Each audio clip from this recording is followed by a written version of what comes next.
You ask Tiger to solve.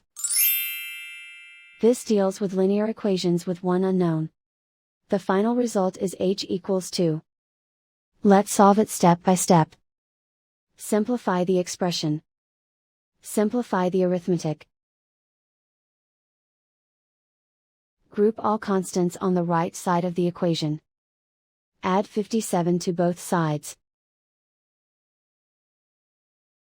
Simplify the arithmetic.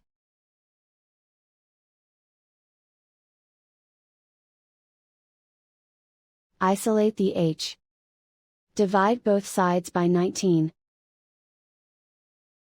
Simplify the fraction.